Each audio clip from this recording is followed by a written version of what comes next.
Sa unang mga linggo ng Enero hanggang Pebrero 2026, may isang opisyal na balitang unti-unting kumakalat sa mga tanggapan at komunidad ng mga senyor na maaaring magbago ng takbo ng kanilang buwanang budget.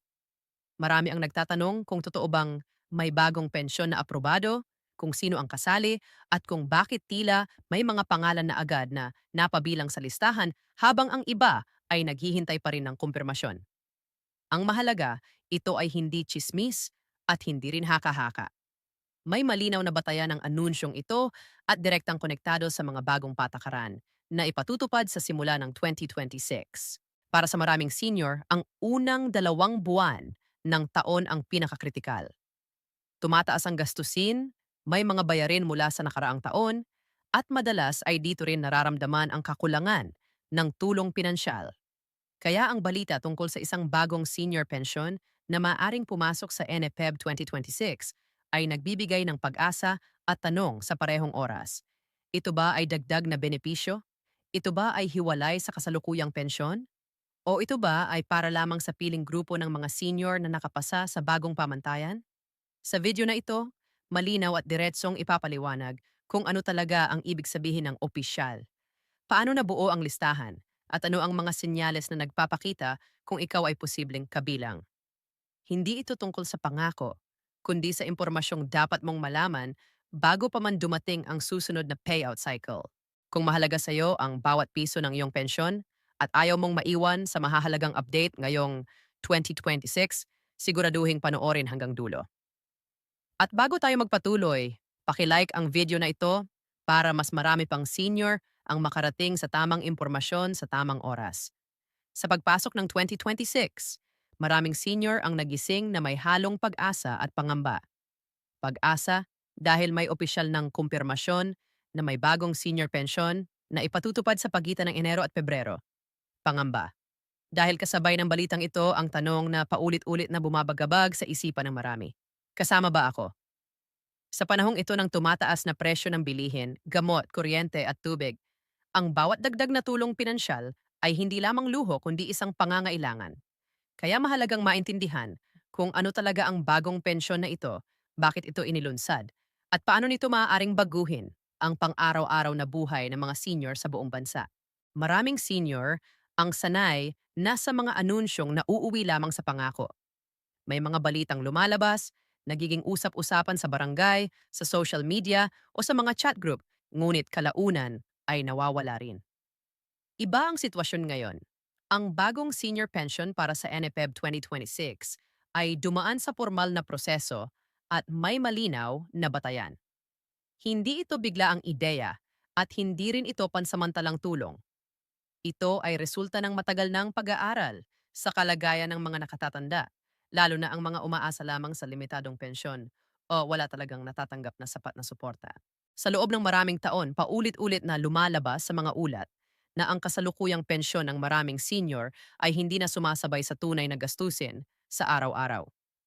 Kahit pa may regular na matatanggap, madalas ay kulang ito kapag pinagsama-sama ang gastos sa pagkain, renta kung may inuupahan, maintenance ng bahay, check-up, at maintenance na gamot.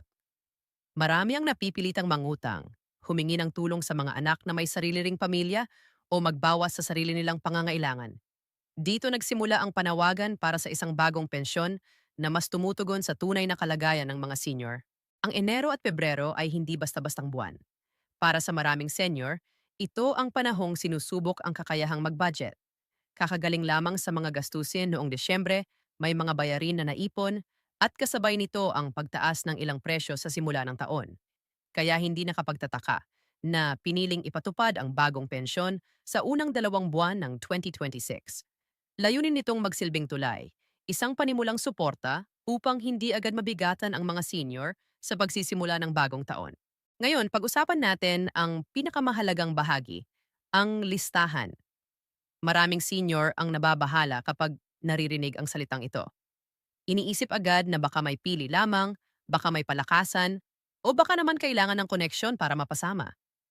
Mahalagang linawin na ang listahan ay hindi basta ginawa. Ito ay binuo batay sa umiiral na record, datos, at pamantayan na ginagamit na noon pa. Hindi nangangahulugan na kung wala ka sa unang listahan, ay tuluyan ka ng wala. May mga pagkakataon na may karagdagang beripikasyon, pag-update ng impormasyon, at pagwawasto ng mga record. Maraming senior ang hindi nakakaalam na may mga detalye sa kanilang personal na impormasyon na maaaring hindi updated. Halimbawa, may mga nagpalit ng tirahan, nagbago ang civil status, o may pagkakaiba sa pangalan sa mga dokumento. Ang ganitong mga simpleng detalye ay maaaring magdulot ng pagkaantala o pansamantalang hindi pagkakasama sa listahan. Kaya mahalaga ang pagiging maalam at mapanuri, hindi upang mag-alala, kundi upang matiyak na tama at kumpleto ang iyong impormasyon. Ang bagong senior pension ay hindi lamang tungkol sa pera. Ito ay mensahe rin na kinikilala ang kontribusyon ng mga nakatatanda sa lipunan. Sa loob ng maraming dekada, ang mga senior ngayon ang bumuo ng pundasyon ng ekonomiya, nagpalaki ng mga pamilya, at nagtrabaho sa iba't ibang sektor. Ang pensyon na ito ay hindi utang na loob, kundi isang karapatan na matagal nang hinihintay ng marami. Kaya nararapat lamang na ito ay ipatupad ng malinaw, patas, at may sapat na paliwanag. Marami ang nagtatanong kung ito ba ay hiwalay sa kasalukuyang pensyon o dagdag lamang. Ang sagot ay nakadepende sa iyong kasalukuyang sitwasyon. Para sa ilang senior, ito ay idinagdag na suporta na hiwalay sa kanilang regular na natatanggap.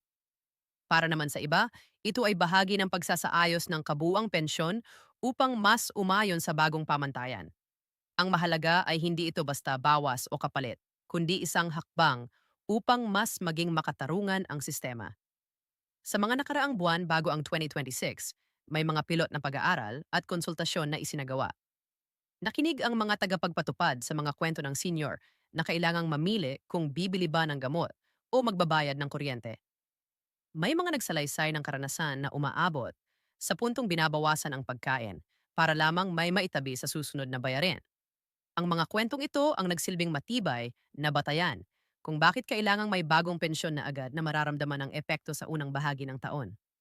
Hindi rin maikakaila na may kaba at pagdududa pa rin. Normal ito. Maraming senior ang ilang beses nang umasa at nadismaya, kaya mahalaga ang malinaw na impormasyon. Ang layunin ng script na ito ay hindi upang magbigay ng pangakong walang laman, kundi upang ihatid ang kabuuang larawan ng kung ano ang nangyayari.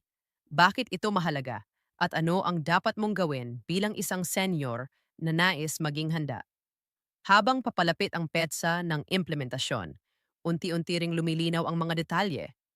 May mga kumpirmasyon tungkol sa iskedyul ng paglabas ng pondo, sa paraan ng pagtanggap, at sa mga susunod na hakbang para sa mga hindi agad nakatanggap.